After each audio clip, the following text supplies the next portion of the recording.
iravuga. Bibiliya iravuga. By'ukuri Bibiliya iravuga. Ugira ukurikirana ikiganiro Bibiliya iravuga, ikiganiro kikungura ubwenge bwo gutahura icyo Imana igomba ku bantu yaremye. Iki kiganiro mugitegurirwa na radio Ubutumwa bw'Amahoro, saminanira mu gisagara c'i Bujumbura no mu gihugu hagati. Kaze muri iki kiganiro Bibiliya iravuga, uyumvire icyo Imana ikugombako. Ndakuramutse ngo ikaze mukunzi w'ibiganiro bica kunsamiriza ubutumwa bw'amahoro, na cane wewe mukunzi w'ikiganiro Bibiliya iravuga. Kuri mikoro uri kumwe na Mweneso Odasi Banyankira ubusa, nije nja kubana nawe mu kiganiro Bibiliya iravuga cuno musi. Ndaguhe ikaze, ndakwipfuriza umugisha w'Imana. Dusome hariya mu gitabo c'uwavugishwa n'Imana Yeremiya igice ca 33 ku murongo wa mbere, turabica Imana itubarira ico Imana igomba kuvugana nawe kuri uno munsi. Dusome. Ijambo ry'Uhoraho ryongera kuza kuri Yeremiya ubugira kabiri, acugaraniwe mu rugo rw'ibohero riti: Uhoraho abikora, Uhoraho abirema akabikomeza, Uhoraho niryo zina ryiwe, uku nikavuze ati: mpamagara nanje ndakwitaba, ndakwereka ibihambaye n'ivyikinze, ivyo utari bwamenye. N'aya majambo y'Imana dusomye kugira ngo tuyaganire ko ico Imana igomba kuri wewe. Imana yonyene ivuga ngo mpamagara nande ndakwitaba, ndakwereke ibihambaye n'ivyikinze, ivyo utari bwamenye. Ni benshi cane dusoma mu ijambo ry'Imana bahagurutse bagahamagara Imana, Imana yo mwijuru nayo ikabatabara. Bahagurutse bagahamagara Imana, Imana yo mwijuru igaseruka igakora ibitangaza. Twarabonye ivy'umugore yitwa Hana. Uyo ngo yari ngumba, akagira mukeba we ngo yama mutwenga, akama mushinyagurira, yitwa Penina, kuko we ngo yaravyara. Umugabo wabo bagore bompi ntako atagira ngo ahumurize umutima wa Hana, ariko ibyo ntivyamushika kunyota, kuko yarafise umutwaro w'umwana, kandi yarafise n'uwo mutwaro wo kwama acokogwa na mukeba we. Ngo niho yafata imigenzo myiza yo kwamaja imbere y'Imana, agasuka amajojwa yiwe imbere y'Imana, ibimubabaje ibimuruhije akabibwira Imana.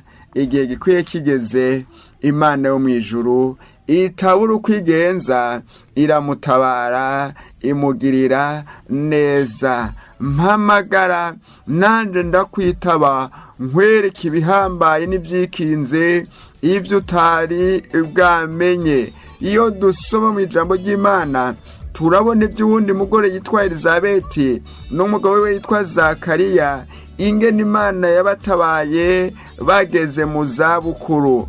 Ni mu kanya reka batumirire amate, hanyuma turabaye amajambo y'Imana.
Mpamagara nanje ndakwitaba, nkwereke ibihambaye n'ivyikinze, ivyo utari bwamenye. Uguhamagara Imana kuratuma imigabo yayo yigizwa hafi ku bakunzi bayo. Iyo uhamagara Imana, ibyumviro byiza gufise ko by'amahoro iraheze ikabyegeza hafi, ikabyigiza hafi bigashika vuba, naho wowe umenga bizoteba. Iyo uhamagara Imana, Imana nayo iciva hasi ya migabo yayo ikayishitsa kuri wewe. Iyo dusoma mu butumwa bwiza uko bwanditswe na Luka mu gice ca mbere uhereye ku murongo wa 5, ngo umumarayika abwira Zakariya yuko azovyara Yohana. Ku nganje ya Herodi umwami w'Uyudaya hariho umuherezi yitwa Zakariya wo mu mugwi wa Abiya, kandi yari afise umugore wo mu nzu ya Aroni yitwa Elizabeti. Bompi bagororoka imbere y'Imana, bagendera mu byagezwe n'amabwirizwa by'umwami Imana byose batagawa, ariko ntibagira umwana kuko Elizabeti yari ngumba, kandi bompi bari bageze mu zabukuru. Maze yari karakora igikorwa cy'ubuherezi imbere y'Imana uko bagenda bakuranwa, kandi nk'uko umugenzo w'abaherezi waruri, niwe yari yatoranijwe n'ubupfindo kwinjira aheraho urusengero rw'umwami Imana kose imibavu, kandi ishengero ryose ry'ubwo bwoko ryariko rirasengera hanze mu gihe cyo kosa. Maze umumarayika w'umwami Imana aramwiyereka ahagaze iburyo bw'igicaniro bosereza kw'imibavu. Zakariya amubonye ahagarika umutima, ategwa n'ubwoba. Umumarayika aramubwira ati, ntaco utinya Zakariya, kuko ivyo wasavye vyumviswe. Umugore wawe Elizabeti azokuvyarira umuhungu, uzomwite Yohana. Uzonezerwa, uzohimbagwa, kandi benshi bazonezererwa ukuvuka kwiwe, kuko azoba mukuru mu nyonga z'umwami Imana. Ntazonywa umuvinyu canke ikiboreza na kimwe, azokuzuzwa mpwemu yera ahereye ku kuva mu nda ya nyina. Kandi azogaruka agarure benshi bo mu Bisirayeli bumvira umwami Imana yabo. Murongo wa 18, Zakariya abaza umumarayika ati, ibyo nzovyerekwa niki ko ndumutama n'umugore wanje akaba ageze mu zabukuru? Umumarayika aramwishura ati, ndi Gaburiyeli, nama mpagaze mu nyonga z'Imana, kandi ntumwe kubonana nawe no kukubwira ubwo butumwa bwiza. Murongo wa 24, iyo misi iheze, umugore wiwe Elizabeti asama inda, yihisha amezi 5. Aravuga ati, uku ni ku mwami Imana nkoreye mu misi yandabiyemwo, akanteturura mu bantu. Reka baducishije mu gice c'uririmbo, hanyuma tuganire kuri ano majambo y'Imana.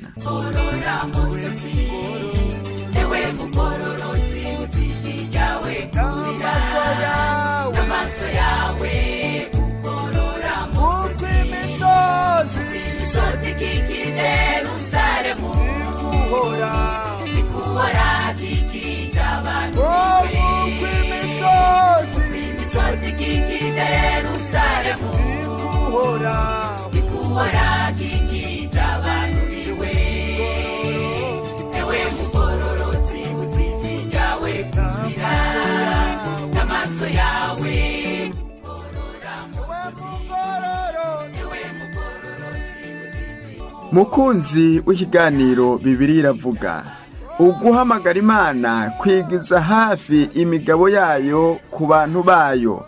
Elizabeti na Zakariya bompi ngo bagororoka imbere y'Imana.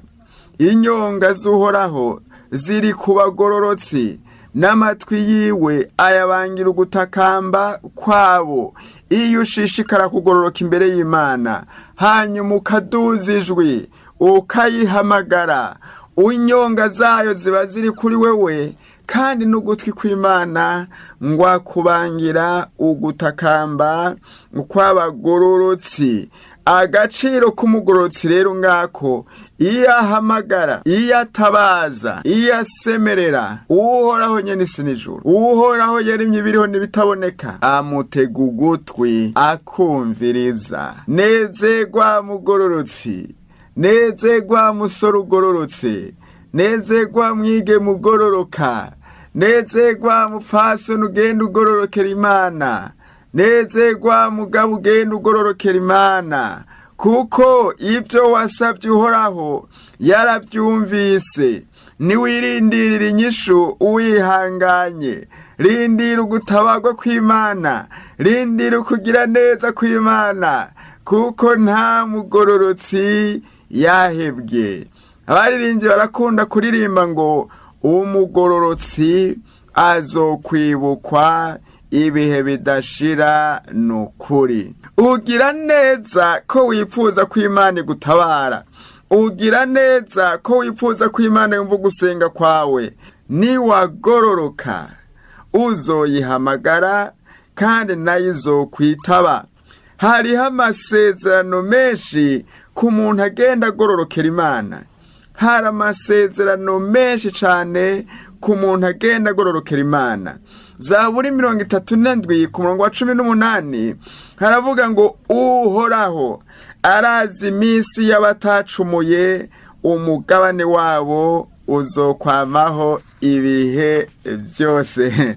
Abantu boga bangana iminyago, abantu boga bangana amatungo, uhoraho aguma aziganya umugabane w'abantu batacumuye, uhoraho aguma aziganya umugabane wawe ugenda ugororoka. Ntuhagarike umutima, ntusimbwe n'umutima. Hariho umugabane, hariho itunga ry'abantu bagenda bagororokera Imana. Zaburi 37 ku murongo wa 23 ngwiyi intambuko z'umuntu zishigikiwe n'uhoraho, akanezererwa inzira yiwe, naho yotemba ntazoshika hasi rwose, kuko uhoraho amugumya mu kuboko kwiwe. N'amajambo meza cane kuri wewe ugenda ugororokera Imana. Elizabeti na Zakariya bompi ngo bagororokera Imana, nico catumye naho bariko barasaza badashika hasi rwose. Ijambo ry'Imana rivuga ngo iyi ntambuko z'umuntu zishigikiwe n'uhoraho, akanezererwa inzira yiwe, naho yotemba, naho yohenuka, naho yoraririzwa, ngo ntazoshika hasi rwose, kuko uhoraho amugumya mu kuboko kwiwe. Gutemba birabaho, gutemba birabaho, ariko gushika hasi rwose ico ni kizira ku mugororotsi, kuko ngo uhoraho amuramira mu maboko yiwe. Iso canke so wanyu bogufata utemvye ukabaca mu myanya y'intoke ugakoroka, ariko mu ntoke z'Imana, mu kiganza c'Imana, Imana irakuramira, Imana iragufata neza ikakugumya. Nico catumye Elizabeti naho yarageze mu zabukuru, yasengesuye, yashaje, asubira kwiyubura mu nkomezi nshasha nk'umugore akiri muto. Zakariya yibura mu nkomezi nshasha nk'umugabo akiri muto. Ngabo bariwungenze, kandi igihe carashitse baravyara, ngo bompi bagororokera Imana. Dawidi yaravuze ngo uhereye nkiri muto, none ndashaje, ariko sinigeze kubona umugororotsi yahebwe, canke uruvyaro rwiwe rusegerereza ivyo kurya. Nta mugororotsi yahebwe, nta mugororotsi azohebwa, nta mugororotsi azosegerereza ivyo kurya, nta bana b'umugororotsi bazosegerereza ivyo kurya. Umugororotsi azonezerwa, Bibiliya ivuga ngo azototahara, nk'ikigazi. Bivuga ngo azomererwa neza.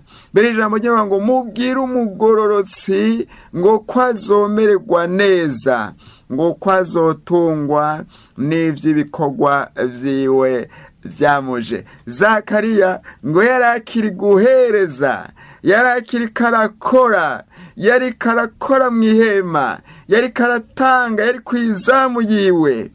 Nta mugororotsi yahebwe, kuko ibikorwa vyiwe biribukwa bikamuviramwo umuhezagiro w'Imana. Mugororotsi shishikara uhamagara Imana, mugororotsi shishikara uhamagara Imana, kuko igihe gikwiye gishitse Imana izogushitsa kw'ivyo yakuvuzeko. Zaburi 37 murongo wa 17 nguhoraho aramira abagororotsi, ariko amaboko y'abanyakibi azovunika. Hari igihe umuntu agenda kurima, yarima ntiyimbure ngo naravunye amaboko. Hari igihe umuntu atunga igitungwa kitatera imbere ngo kirondoke, ati naravunye amaboko.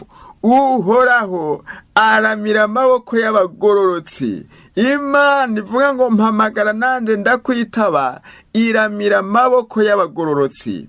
Hamagara Uhoraho namugiye kurima, hamagara Uhoraho namugiye mw'ishure, hamagara Uhoraho namugiye kudandaza, hamagara Uhoraho namugiye mw'isaramara, hamagara Uhoraho mu bikorwa vyawe, kuko aramira amaboko y'abagororotsi. Nta mpamvu ngo hirya no hino ngo abandi bariko barakora nk'ibi ngomba gutangura. Oya, hariho Imana iramira amaboko y'abagororotsi, ikavuna amaboko y'abanyakibi. Zaburi 37 ku murongo wa 29 ngo abagororotsi bazoragwa igihugu. Hariho umwandu w'abagororotsi, hariho umwandu w'abakorera Imana. Zakariya na Elizabeti bariyibukwa mu butambakazi bwabo, ngo ugusenga kwawe Zakariya kwarumviswe. Iyo umugororotsi ahamagara Imana, naho womenga ariko arasaza, ntazogirira atabonye amasezerano yiwe. Tuzobona ingene Zakariya yahimbaje Imana, tuzobona ingene Zakariya yashimye Imana. Naho womenga imyaka iriko irarengarengana, warahamagaye Imana n'umugororotsi, nturambirwe, shishikara uhamagara Imana, kuko umugororotsi ngo naho yotemba ntazoshika hasi rwose, kuko Uhoraho amuramira mu kuboko kwiwe. Zaburi 37 ku murongo wa 32 naho turabona kandi gaciro k'umugororotsi, ngo umunyakibi agenzura umugororotsi, akarondera ingene yomwica. Uhoraho ntazomurekera mu kuboko kwiwe. Umunyakibi agenzura umugororotsi, akarondera ingene yomwica. Uhoraho ntazomurekera mu kuboko kwiwe. Mukunzi w'ikiganiro Bibiliya iravuga, shishikara ugororokera Imana. Hari ibyiza byinshi byo kugororokera Imana, kuko iyo wagororokeye Imana urayihamagarika kwitaba. Iyo abanyakibi bakuviriye hasi bariko bakugenzura ngo bakugirire nabi, iyo abanyakibi bakuviriye hasi. Elizabeti na Zakariya ntari mu gice ca mbere ca Luka, ngo bompi bagororoka imbere y'Imana. Zakariya na Elizabeti ikindi cabaranga ngo bagendera mu mabwirizwa no mu vyagezwe byose by'Umwami Imana batagawa. Nico catumye Imana ivuga ngo ugusenga kwawe kwarumviswe, ngo ivyo wasavye vyarumviswe. Rondera kutaba kumugaye imbere y'Imana, rondera kutaba kumugaye imbere y'abantu, imbere y'uwo mwubakanye, imbere y'abo wavyaye, imbere y'abavyeyi, imbere y'abo mukorana, imbere y'abo mwigana. Uheze uhamagara Uhoraho, nawe arakwitaba. Umugayo ni igihome kirekire kikubuza kwegera Imana, kugendera mu mugayo ni ukwishira kure y'imigabo y'Imana. Iyo uretse kugumutembera mu mugayo ukagenda n'umugayo, umenye kuri kurishira kure cane y'amasezerano, kure cane y'imigambi myiza y'Imana. Zakariya na Elizabeti ngo bagendera mu vyago n'amabwirizwa vyose vy'umwami Imana batagawa. Mbega weho unyumviriza, uyu munsi hari ingeso wowe ugenderamwo ikaba yaguteye kujandajandana umugayo? Hari amajambo wowe umaze iminsi utuntumukana akagukwegera k'umugayo? Kuraho icaguteye umugayo, kuraho icaguteye umugayo, ubone guhamagara Imana, nayo iriteguye kukwitaba ikumare umubabaro wose. Woba warikwegeye umugayo mu busore bwawe, woba warikwegeye umugayo mu buto bwawe, kubyibutse saba Imana imbabazi igukure kw'iceye cose, ubone gushikama, uyihamagare kugumutwaro ufise nayo ikwishure.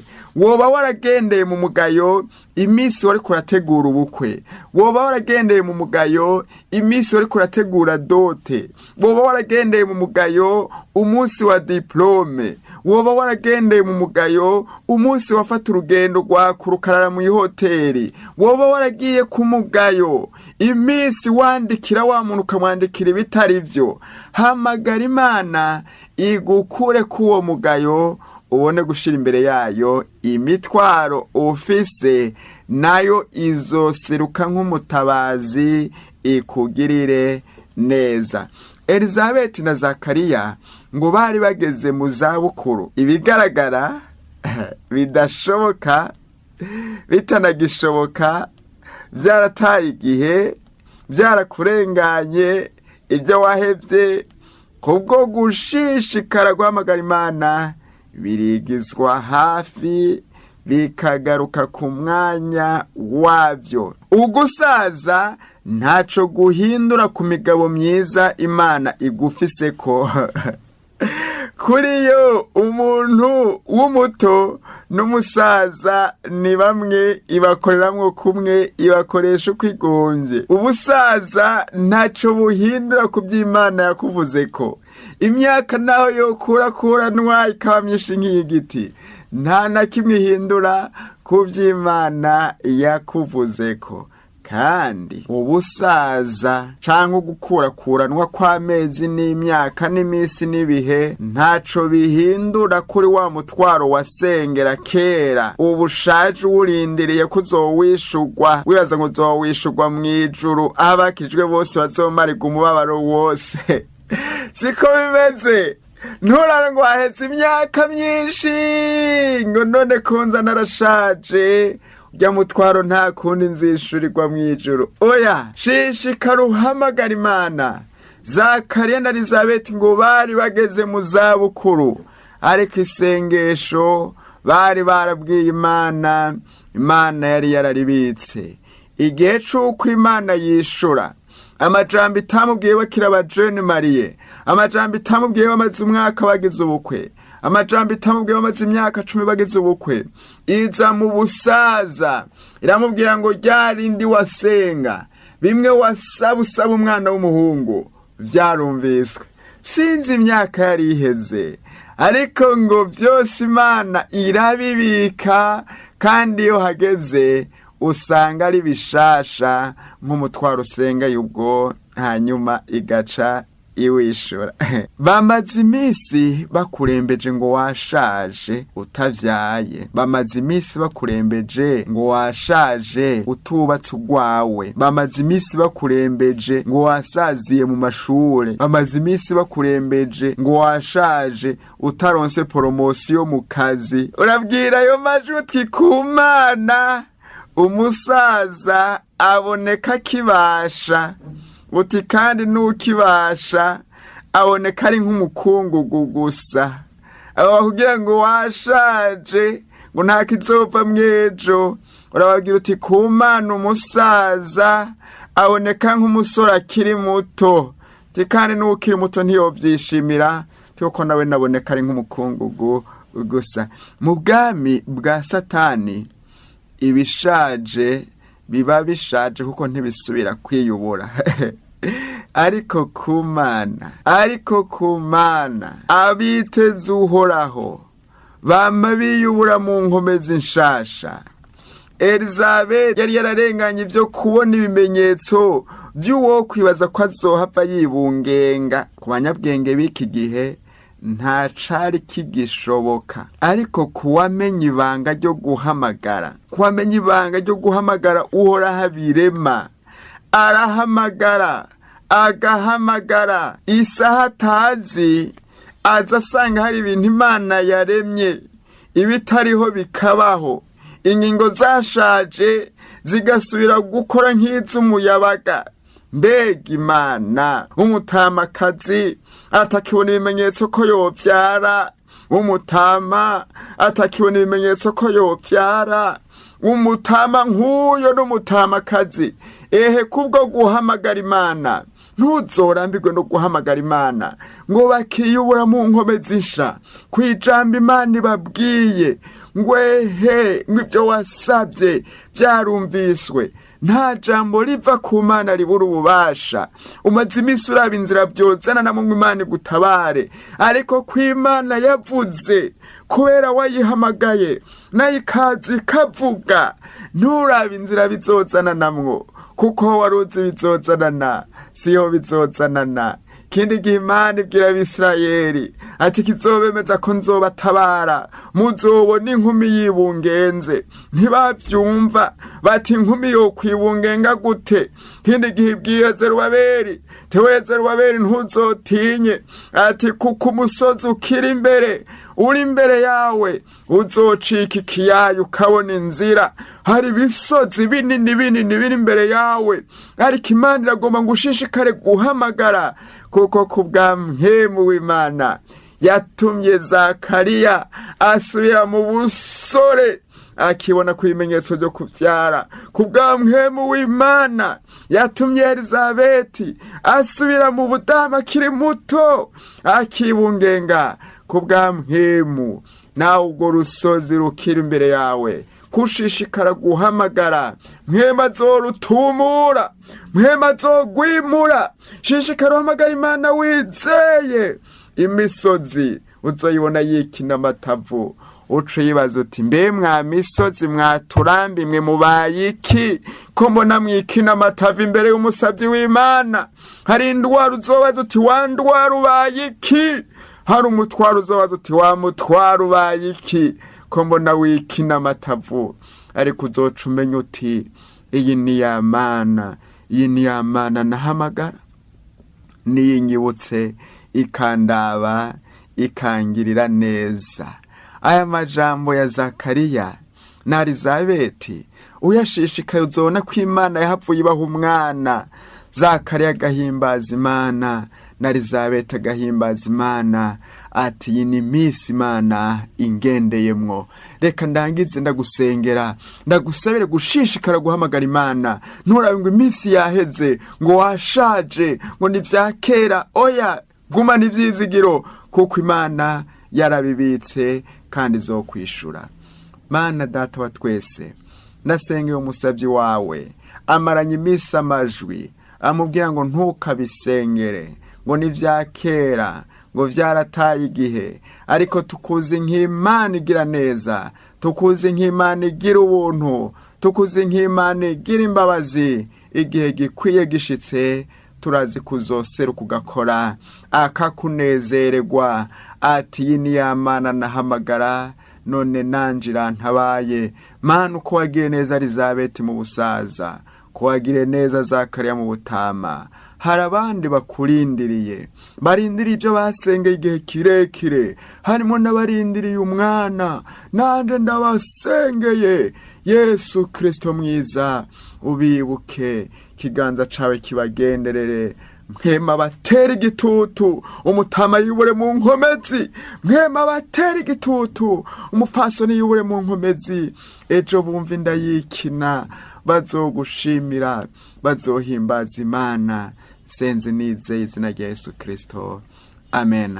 birashoboka ukaba ufise ikibazo wo kwandika ku nimero 76 45 ubusa 9 87 76 45 ubusa 9 87 Odasi Banyankira ubusa iguha umugisha.